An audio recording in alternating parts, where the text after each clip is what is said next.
Hello YouTube, this is Hunter Surge here with more Cardfight Vanguard reveals on our good old Tuesday stream. We thought today was just going to be Jet News and Luhan cards, but there was a whole lot more here. We got the announcement of DZBT 13 and some really cool news about what's in DZBT 12. That being some stuff that we had a pretty good impression that this stuff would be here, but it's very nice to get the confirmation. So let's get into it. I'm going to start by very briefly going over the cards of the day we got for DZBT 12 between last video and this one, because there aren't that many of them. There was a Dragon Empire common, Lantern for Dragon. When it's placed on Guardian Circle and your unit was retired from rear during this turn, it gets shield plus 5,000. And if your opponent's Vanguard is grade 3 or greater and you have no rear guards, you can Soul Blast 1 to get plus 10k shield as well, instead of 5,000. So the condition is really annoying.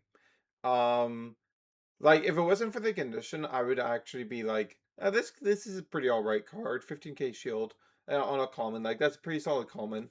But the fact that you need to, this needing to have something on your field retired during your opponent's turn is a rather annoying condition. So I don't know about this one. Yeah, it's probably just chaff, but like it feels like this is chaff that has had more effort put into it than the normal common chaff. So that's something. Can't say the same for this card. Why are we doing these dog shit EB4 Great Choose again? This one is for Brant. It's when it's placed on rear from hand, EB4, choose a set order from your drop and add it back to your hand. Cool. That's great, man. All right. Let us move on to the news. So let's get into it. So first we got a bunch of news about the next season of the anime. We got some new character bios for Akina as well as Konami Ishikawa, the new character. We found out that she is using Soicha. I thought she was very obviously going to be using either Soicha or Brandgate because those are the two missing nations among the 6 characters who will likely be part of the main showdown in the Paralactic Clash showdown, whatever they're calling it. I thought she might end up being Brant because she has some connection. She's Kagetsu's student. But no, they went with Soicha for her. A spellcaster in Soicha. Don't really know anything about what the deck does, of course. There's a mention in both Akina's bio and her bio for this season that Kaga has turned into a phantom world. And as you can see right below it, you can see something cool that they're doing with this season, which is these are alternate nation versions of Zorga and Magnolia. This is a Brandgate Zorga and a Lyrical Monasterio Magnolia, which is pretty neat. And assumingly we'll be seeing these Phantom World versions of Masanori and Megami play these decks, which is neat.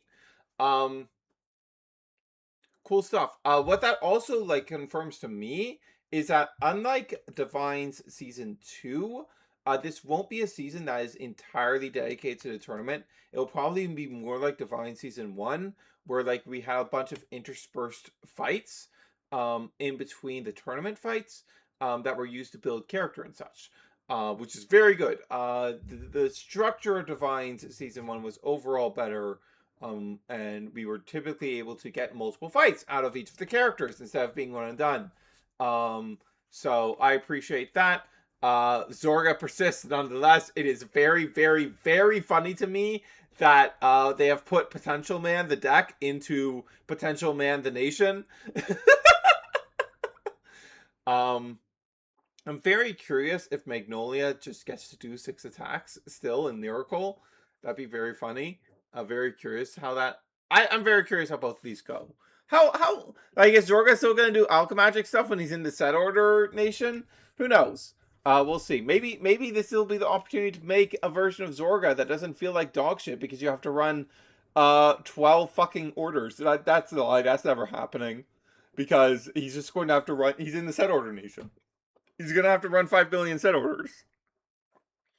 I'm also kind of curious if they'll make these dual nation in any part, so that you're still like printing like maybe some dual nation cards that are like, oh, this supports the Branke Zorga, but also supports the Soichi Zorga, so you're getting support for the original deck as well. That kind of thing would be really cool to see. I was kind of hoping they would do that with the Odium, but they never did. So I'm not getting my hopes up too high. But it would be really cool if they did something like that. It would be really really neat. Um, yeah. Uh, da, da, da.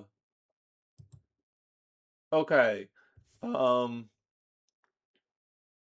Then we got the reprints because it's the first set of a new anime season, new anime arc. We always get these bunch of reprints. So we have the RR reprints of all 10 over triggers. We have the common reprints of the vanilla nationless triggers, and then we have the effect trigger reprints.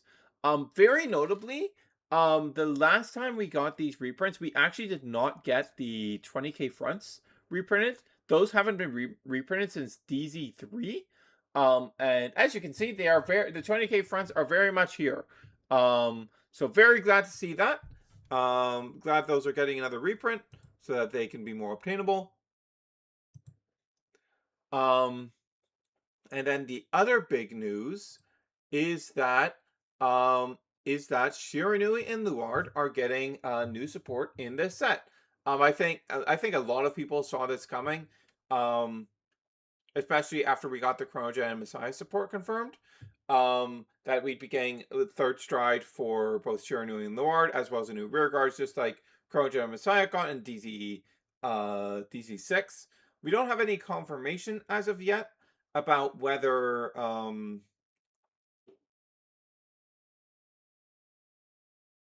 we're getting those EXC reprints that we got in DZ6 for all of the contents of the Shiranui and Luard Stride deck sets. It would be really cool if we did, but we don't have any confirmation yet if that is happening.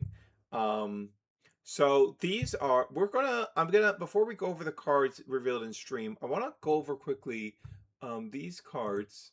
I won't go over their original versions. So Ogma allows you to like retire a bunch of your grade 1 rear guards to force your opponent to retire or discard a card for each one. So this fits pretty cleanly into the mold of converting this into a board wipe, similar to Kronos Command and Transal's Messiah. Now, on the other hand, I would not say Mugen Lord fits that mold quite as well. It's for each face up, you get to do a dominate attack with one of your opponent's rear guards, and doesn't even retire them at the end of the battle. But there's a pretty obvious reason for this, and that's they already used the board wipe stride. Shiranui Makuro in its original form made your opponent's Vanguard attack all of their rears instead of just one. And they very clearly wanted to use that one because they tend to go for the stride fusions, the strides with the name of the strider, as the second stride in the stride deck sets to be in theme and everything. But that meant spending the board wipe stride already. So Mugen Lord is like close enough, I guess. So I am kind of expecting these both to be like just like Kronos Command and Transels being a board wipe that also enables an extra attack in some way. Yeah. And then for the rears, let's go over those rears real quick. Where did I put? There you are, Famnock. So Famnock is actually from all the way in GBT 14, final core set of G. Cool little card that lets you do a little ditch to draw. And also got a cool plus 7k and resist while you're on grade 4 Luard. I do not expect this card to be too accurate to its original version. I'm not expecting much of that at all, to be honest. It'll be a resist card probably. Maybe it'll have an effect to discard itself, and then do something and drop. I could really see them doing that and like kind of maintaining this part of the original card, but who really knows? Um, and then we have Tamahagani Metsu, um, which effectively um, allowed you to win dominate unit attacked. Um, Soul Blast 1 once per turn to effectively draw one and then give this thing plus 10k, which was really, really high power gain at this point in the game. But it's kind of child's play now. Um, and like this card is like basically the same thing as the non-Furai Restander. I can't remember its name that we got on the Stride deck set as it was in G. So again, I'm not sure how much they will pull from this original. Maybe they'll give Shiranui another restander. That'd be funny. Um,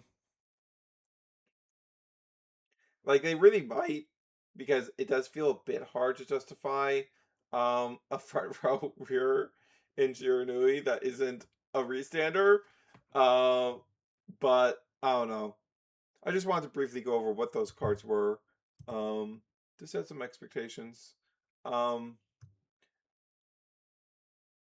And then let us talk about the actual new cards. So we have a Chronojet double rare. This is the only Chronojet card revealed today. Maybe they have another one in low rarity that they're saving for cards today. They did that a couple times in the last set, so I wouldn't be super surprised. Um, if you have a Chronojet Crest, it gets power plus 5k when your Vanguard is grade 3 or above. It gets shield plus 5k just generically. So it's a 10k shield. And then from rear or drop, when you stride into a G unit, you get to bind it. And then you choose a non-sentinel normal unit from your drop, put it to bottom. And if you return specifically a grade 3 or greater, you get to choose one of your Vanguard's hearts, and during this turn, the next time you pay for its ability cost, you reduce the Counterblast cost by 1. Now, I will. I haven't seen Chang give an opinion on this piece of Chronojet support, and like it seems like all right, but like it's like kind of like a discard fodder that isn't like it's not grade 3, so it's not actually stride fodder, which makes it a bit weird in that regard. The fact that you have to specifically return a grade 3 doesn't feel super incredible. It makes the like counterblast reduction, which is the main value of this card, pretty hard to achieve. And you can only give it to the heart effect, which is a removal effect, of course, which isn't bad, of course. In fact, Chronojet's spinning removal is pretty good. Um, but it's not like this is enabling you to go, oh, I can do my multi attack stuff. Um, even when I'm on 0 damage. Of course, the order lets you do that, but no one really plays the order, so like that's not even worth really talking about. I don't know. I don't know. I don't know with this one.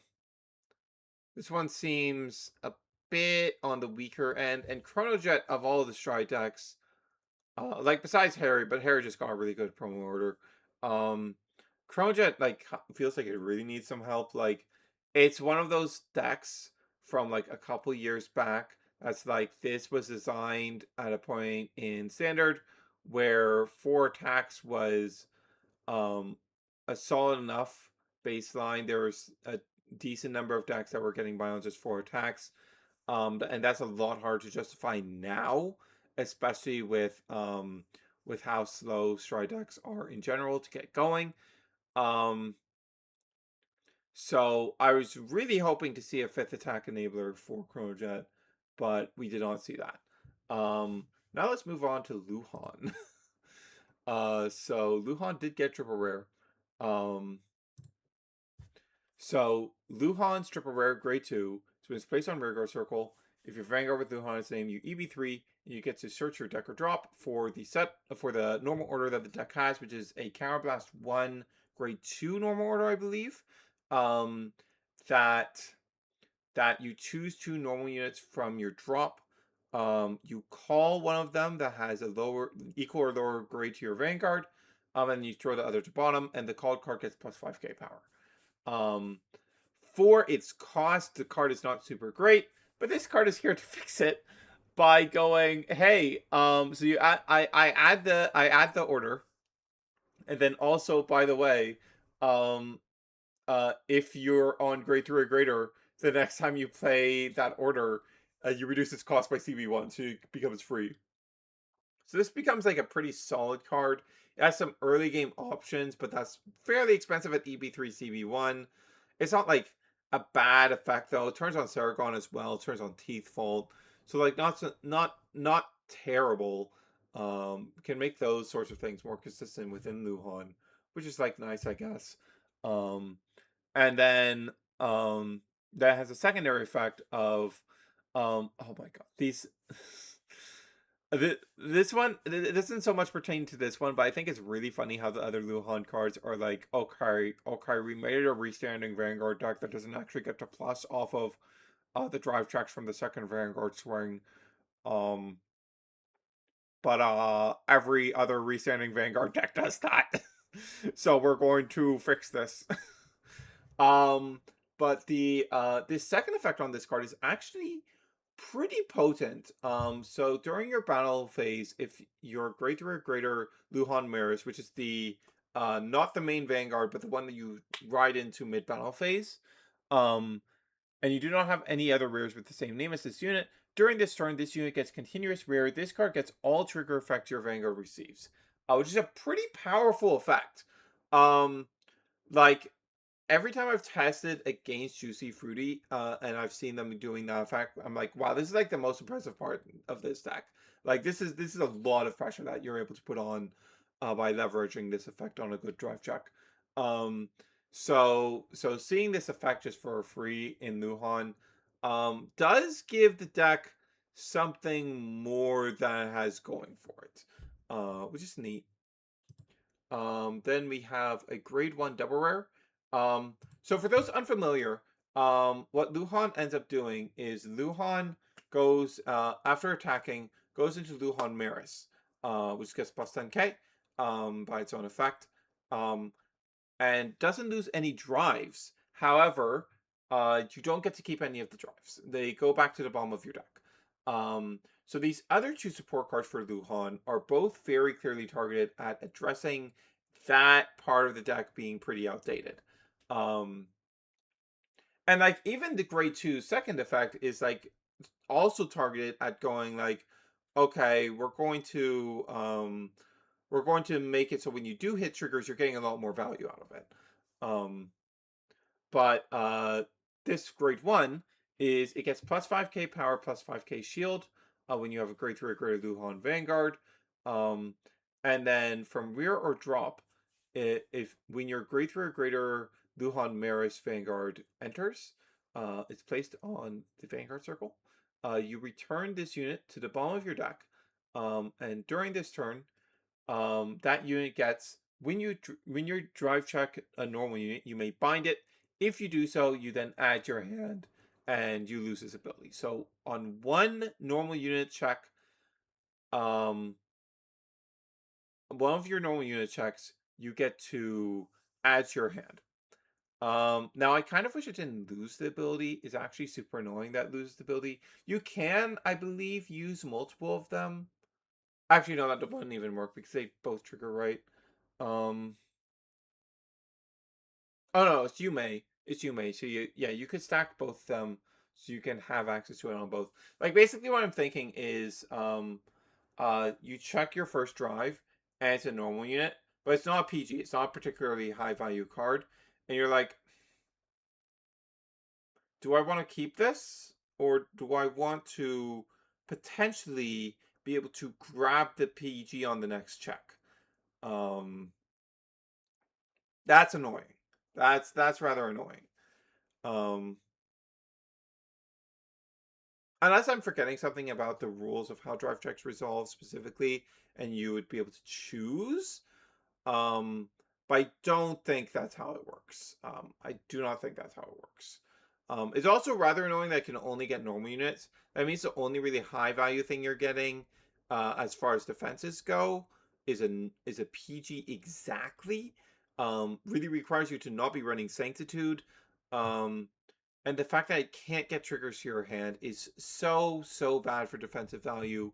And like basically completely fails to address the biggest issue with Luhan Maris, not getting to keep its drive checks. Um And then the grade 1 is another thing targeted at this. When you drive check this card and you have a grade 3 or greater Luhan Vanguard, you can call it onto an empty rearguard circle in the back row. So basically this is another way of going, oh hey, you check this on your Luhan Maris, you get to keep the card through this mechanism instead. And then if you have a grade 3 or greater Luhan Vanguard, you can throw it in Soul, choose a non-sentinel normal unit from your drop, and throw it to the bottom of your deck. Not super good. Like, this card, I don't imagine you run this card anyways. Like, this card does not seem super worth running. It seems pretty weak sauce, all things considered. Like, this card really does not feel like it's doing much of anything. I don't know. These are definitely not like fixing the deck or anything. Yeah, like these are like very targeted cards, and like they very clearly understand one of the issues facing the deck. Oh right, I forgot that Maris goes into Soul to give your Vanguard drive +1. So you are actually getting 3 drive checks on right, yeah, it shoves Luhan shoves it into Maris into Soul, and it gets drive +1 to the Luhan Maris. Yeah, yeah, but you get 3 drive checks. You don't keep them, but you get 3 drive checks. Which, if you're getting more value out of them with, especially the double rare and the turbo rare, that's pretty solid. But still, the fact that you can only keep a normal unit kind of really sucks. It's not super great. Getting a lot more value out of the triggers with the rear is pretty powerful. I definitely don't think any of this is like strong enough to make this like any kind of contender, but it's like a significant improvement to the deck overall. So this is really good, like, targeted support. Pretty solid targeted support. All right. That's going to be it for me for today. Next week, the reason they revealed those strides right then is because, next week we're getting Ogma. We're getting Ogma as well as the grade 1 that's coming alongside it. So we'll see what that does. Also, I've got a note. This Ogma art sucks ass. It looks so bad. Like, compare this to this art? Like, that's crazy, man. The Magnolia Lord art looks like good enough, but this art looks so bad, man. Not this art. The original Ogma art looks incredible. This is incredible art. This does not look good. This is not my favorite piece of Cardfight Vanguard artwork. It just looks so bland. Oh man. Very unfortunate. Very unfortunate. Ogma looks sick as hell in the original, man. Why does he look so lame here? Alright, that's going to be it for me. This is Harris Surge, signing off.